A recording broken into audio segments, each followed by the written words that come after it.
Hey guys, Mark Ferrasci, Protect Dog Training. This goes out to my customers and to those that might want to bring a dog in for training and things. I'm pretty packed right now. I've got dogs coming in, going. I want to assure the new customers that are getting referred that I'm a little bit different. There's a lot of people out there and they do all kinds of work on their digital marketing, their website, their web page. You won't find me doing that. My reputation comes before that. In other words, people know me by who I am and how long I've been in the business, doing my craft and taking care of my dog. And I post the videos online as an educational aspect of what I do and try to let people see what I'm doing. And it's something that I do for my individual customers. You'll notice that every dog that comes in has a video library. And I kind of follow that dog, and that's what you're seeing. You're seeing the dogs that I'm working, and I'm talking about things that are happening to me on a daily process in my dog training. That is my marketing, right? And so it's a little bit different. You're going to judge a book by its cover by looking for the web page and seeing how fancy I've got all these write-up and how the verbiage that goes behind it. That's one aspect of things, but you notice that I don't have any digital magic either. You don't have really fancy films cut, and really orchestrated to have the full potential of marketing, like there's a few trainers that do. And just because they do doesn't mean they're bad trainers. It just means that I don't do that, right?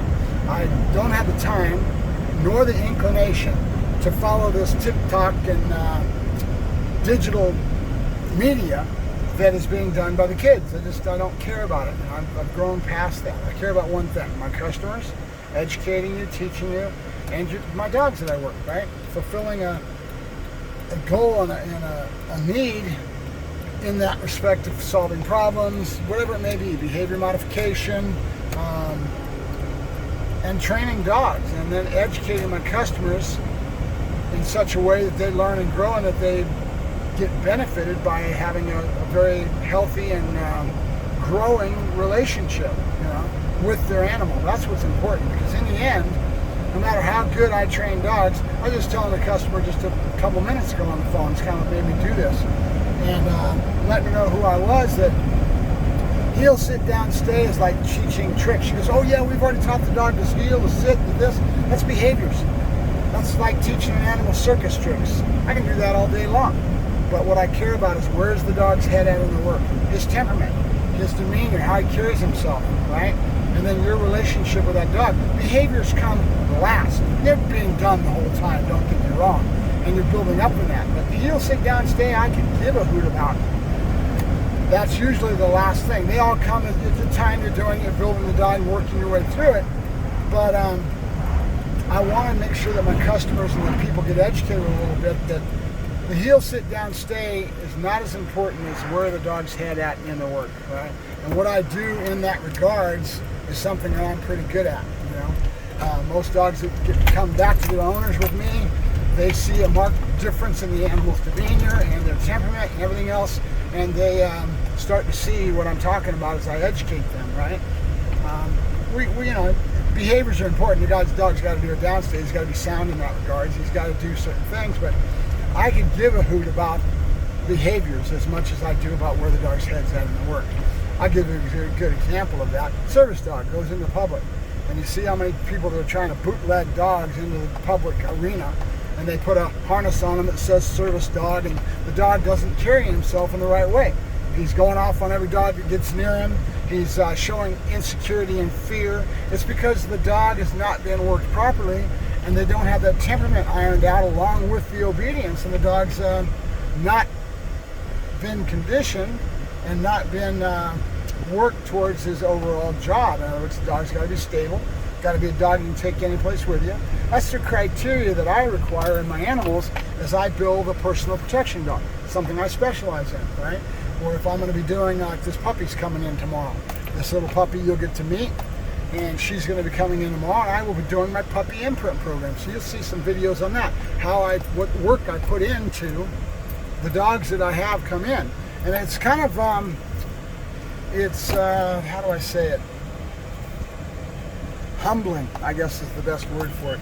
It's humbling to start to see videos with people out at Home Depot and doing things with their dogs that I know that they got from me. I've been doing it for years, and I put all these videos out, and pretty soon, before you know it, ooh, people are accenting going into Home Depot and environment and this kind of thing, you know.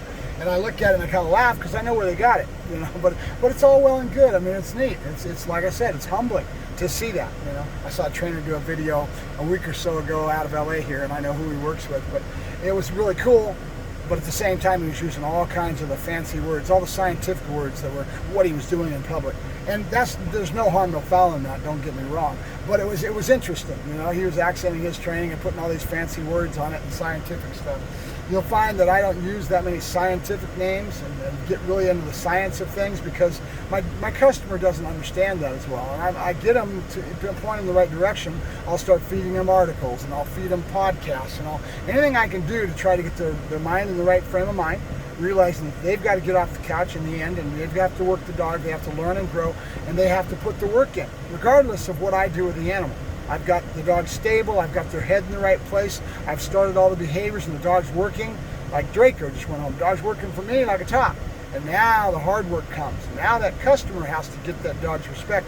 They've got to get off the couch, they've got to learn and grow and understand how we condition the animal and what to do to keep this animal's conditioning up. Because if they don't, they're just pissing their money away, right? Because if they don't get off the couch and they think they're just going to be able to put a bolt or a screw in the car and now that car is going to run and they don't have to do anything, they're sadly mistaken. Because everything, no matter what, is all about the relationship with that animal. And they have to have a good relationship with the animal. They have to understand how we do things. Because, as another trainer just did in one of his videos today that I respect, he mentioned that, yeah, now they are becoming the trainer. The customer is now becoming the trainer.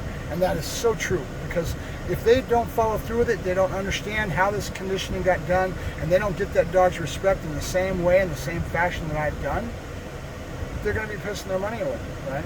So it's important that you understand that. So to my new customers, people that are looking for me online, you'll see that I have my my webpage or my presence online, but like my Protect Dog Training page on Facebook, I hardly ever post on there, guys.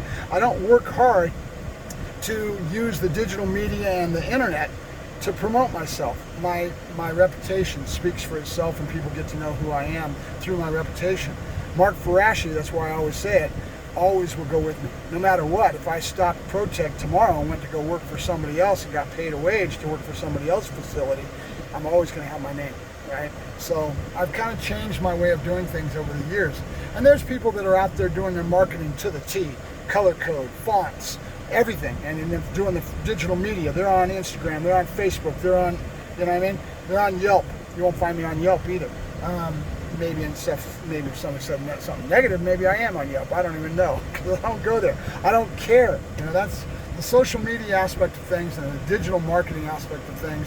I just don't care about that much. And it's, you know, it's in a certain respect, it's a bad thing because I'm shooting myself in the foot. If I really worked on my marketing and really wanted to do it and got into it, or had somebody that I could put to work in that area, I'd probably kick ass and take names. I've done it a few times before. You just don't realize that, you know. My first business with Dog Obedience Protection Unlimited, I had everything perfect. I had flyers, I had business cards, I had magnetic signs in my truck. I looked and I had everything to the T. Yellow Pages ad, right? That was back before the internet, right? So, but nowadays I've kind of changed and gotten weathered with age, and I don't care as much about that. I don't have to. I've got clients all the time coming at me, so I'm lucky in that respect. My reputation kind of precedes me, you know, so. All right, I'll try to be humble, guys. I just love what I do, and I like to pass on knowledge. That's 90% of what I try to do when I put out these videos. And I try to educate, and I try to teach. And that's what my real emphasis is. But I am confident about what I do. This is the only thing I'm really good at. You know, I'm not good at much else, but dog training, I've been doing it a few years. So I thank you very much, Mark Ferrasci, Protect Dog Training. Trying to keep it short and sweet. Under 10 minutes is my goal nowadays, guys. I'm almost there. I got to get out of here. Thank you very much. Have a good day, guys.